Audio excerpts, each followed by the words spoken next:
I was sitting in the car outside the post office when I checked my bank account and felt the world tilt sideways. The number glowing on my phone screen didn't make sense. My savings account showed $67,842.15. Yesterday, it had been $183,291.47. I blinked hard, refreshed the app 3 times. The number stayed the same. My chest tightened. I scrolled down to recent activity with fingers that had started trembling. There it was. A transfer made at 10:23 this morning while I'd been at my dentist appointment. Transfer to Amanda Foster, authorized user. $115,000. Gone just like that. Amanda, my daughter. The only person besides me with access to this account. The person I'd added as a joint account holder 2 years ago when I had that health scare with my heart. I called the bank immediately, somehow keeping my voice steady even though panic was crawling up my throat. Mrs. Foster, I'm showing that transfer was completed by an authorized user on your account using valid credentials, the representative explained. The funds went to an account belonging to Amanda Foster. Is there an issue? An issue. That's what we were calling theft now. I told her I needed to come in right away. She scheduled me with a manager for first thing tomorrow morning. I drove home through Seattle's gray drizzle in a daze. I'd lived in the city for 45 years, raised Amanda here after my husband died when she was 8. I'd worked as a dental hygienist for 39 years, early mornings, late nights, weekend shifts when Amanda needed braces or wanted to go to summer camp or applied to college. Every dollar in that account represented hours of my life. Years of careful saving, of saying no to vacations and new furniture, of driving my car until it had 200,000 miles on it. That money was supposed to carry me through retirement, maybe help pay for senior housing if I needed it someday, maybe leave something for Amanda and my granddaughter. And now it was gone. When I walked into my small house in Ballard, everything looked the same. The photos of Amanda covered the walls, her school pictures, her wedding day, my granddaughter Sophie's baby photos. But something had fundamentally shifted. The woman in these pictures, the devoted mother who'd sacrificed everything for her daughter, she felt like a stranger now.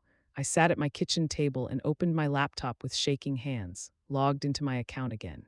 Still the same number, $67,842.15 in savings. My checking account had $4,100, at least she'd left me that. My phone rang. Amanda's name on the screen. I stared at it for 4 rings before answering. Mom, I've been trying to reach you. How was the dentist? Her voice was bright, normal, cheerful, like she hadn't just stolen my entire future. Amanda, I kept my tone level. Come over now. Is something wrong? Are you feeling okay? I need you here within the hour. A pause. I'm actually in the middle of Amanda, 1 hour. Not negotiable. Something in my voice must have registered because she said, okay, I'll be there soon. I hung up without saying goodbye. While I waited, I found the paperwork from when I'd added her to my account. It had seemed so sensible at the time. I'd been in the hospital with an irregular heartbeat, scared and alone. Amanda had been wonderful, visiting every day, bringing me books, handling things at home. Just in case, Mom, she'd said. If something happens, I need to be able to pay your bills and handle things. It had made sense, and the heart issue had resolved itself with medication, but I'd never removed her access. Why would I? She was my daughter. I trusted her. I heard her car pull up 45 minutes later. She came in calling, Mom, what's going on? She walked into the kitchen wearing a new designer jacket I didn't recognize. Her hair was freshly cut and colored, easily $200 at the salon she went to.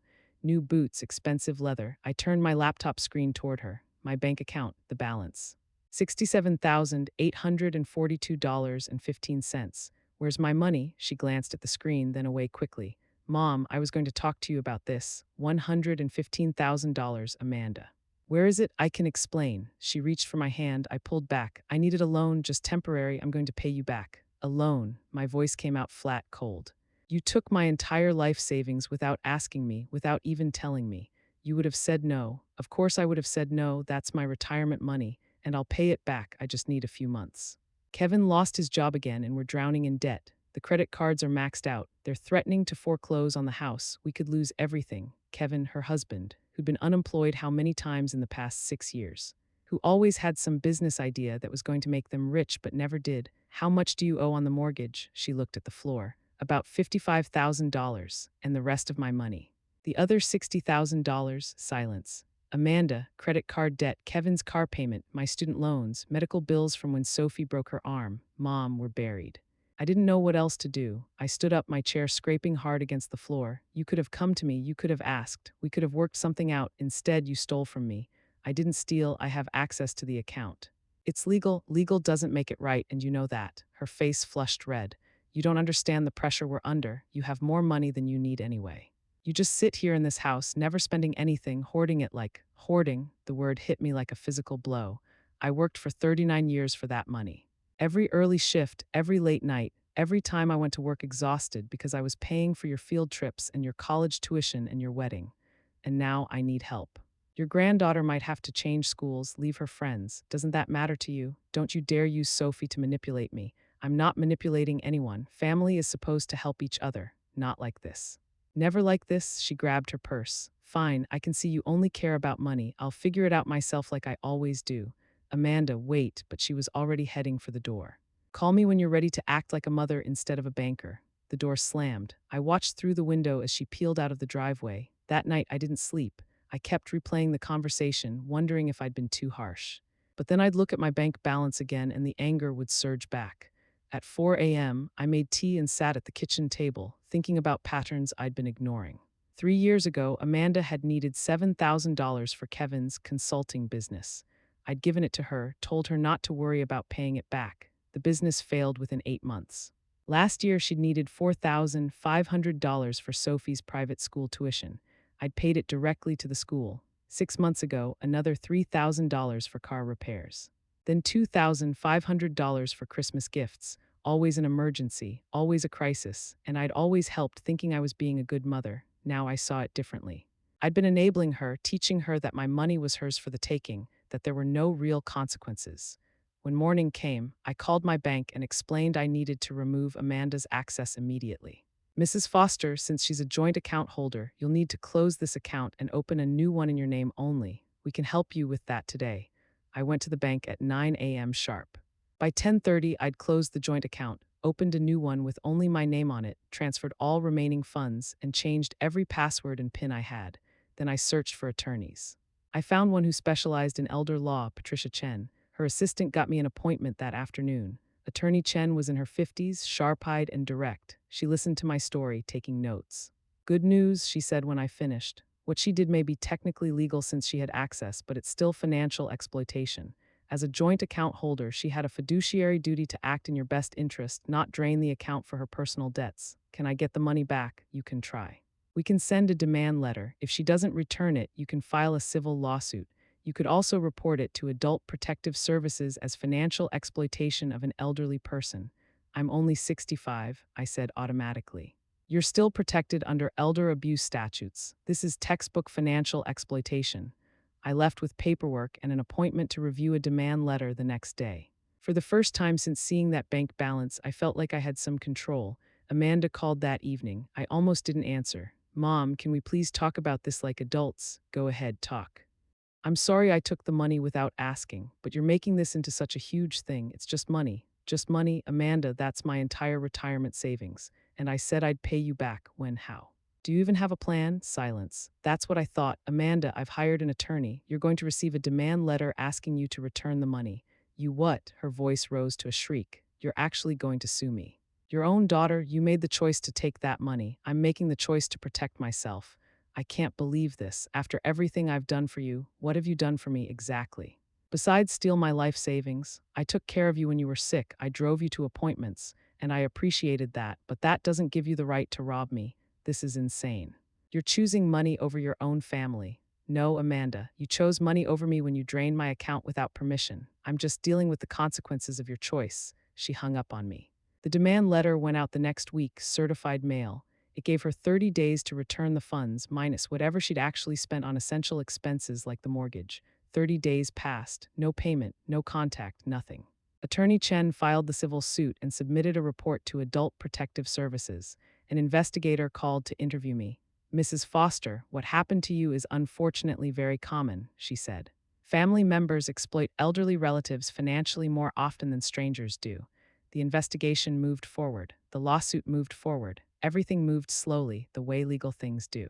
Amanda sent long emails explaining, justifying, blaming.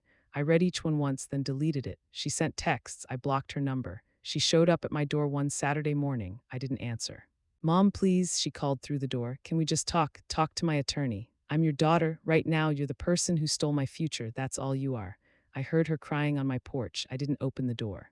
After 30 minutes, she left. Sophie sent me a message on Instagram. Grandma, why won't you talk to mom? She's really upset. My heart broke. Sophie was 13. She didn't need to be in the middle of this. It's complicated grown-up stuff, sweetheart, but I love you very much. I love you too. Can I still visit? Anytime you want. She never came. Amanda wouldn't let her, I knew. That hurt more than the missing money. 4 months after filing the lawsuit, Attorney Chen called. Amanda's lawyer wants to settle. They're offering $45,000 paid over 5 years, less than half of what she took. They're claiming she spent most of it on legitimate necessities. You could fight it in court, but trials take years and cost tens of thousands in legal fees. You might not win. I thought about it for a week. $45,000 was better than nothing. It would at least rebuild part of my emergency fund. Take the settlement. The agreement was finalized that spring. Amanda would pay me $900 monthly for 50 months. The agreement also stated she'd have no further access to my financial information and wouldn't contest the account changes. I signed the papers. So did Amanda, separately. We didn't see each other. The payments started coming, regular as clockwork. $900 on the 15th of every month. We never spoke, never communicated. The money just appeared. I rebuilt my life slowly. Joined a knitting group at the senior center. Started volunteering at the animal shelter. Kept myself busy. 1 year after the settlement, my sister flew up from California to visit. Do you ever think about reaching out to her? Karen asked over coffee in my kitchen. Sometimes. But then I remember she's never actually apologized. She just pays the settlement and acts like that makes everything okay. Maybe that's all she can manage right now. Maybe, but it's not enough. Karen squeezed my hand. You're allowed to protect yourself, even from family. 2 years after everything happened, I got a text from an unknown number. Grandma, it's Sophie. I'm 15 now. Can we meet for coffee? My hands shook typing the reply. Yes. When? Saturday, the Starbucks on Market Street, 2 p.m. I'll be there. Saturday at 2, I walked into the coffee shop with my heart pounding. Sophie was already there, sitting in a corner booth. She'd grown so much, looked more like a young woman than a girl now.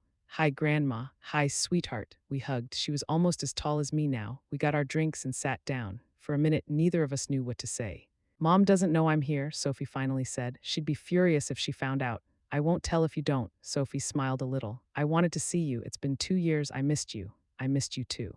So much. I know what Mom did, she continued quietly. Not all the details, but I know she took money from you. Dad told me. I didn't know what to say. Mom talks about you sometimes, says she wishes things were different. But she's too proud to say sorry. Some things need more than sorry, Sophie. I know. She looked up at me with eyes so much like Amanda's used to be. I just wanted you to know I don't blame you. And I miss you, tears pricked my eyes. I miss you too, more than you know. We talked for an hour about school, her friends, her life, normal things, good things. When we had to go, we hugged again. Can we do this again? She asked. Anytime you want. Next month, next month. She left, and I sat there finishing my coffee, feeling something shift inside me. Not everything, not my relationship with Amanda, but this with Sophie was something. That night I pulled out old photo albums. Amanda as a baby, as a little girl, before everything got complicated. I couldn't change what had happened, couldn't undo her betrayal or erase the hurt.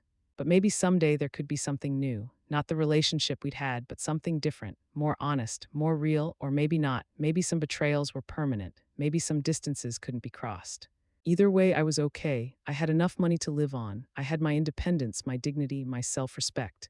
And now I had coffee dates with my granddaughter. I'd lost a lot 2 years ago. But I'd gained something too, the knowledge that I could stand up for myself, that I didn't have to accept mistreatment even from family, that my life and my work and my future mattered. I closed the photo albums and put them away. Tomorrow I'd meet Karen for lunch. Next week, knitting group. Next month, coffee with Sophie. Life went on, different than I'd planned, but still mine, and that was enough.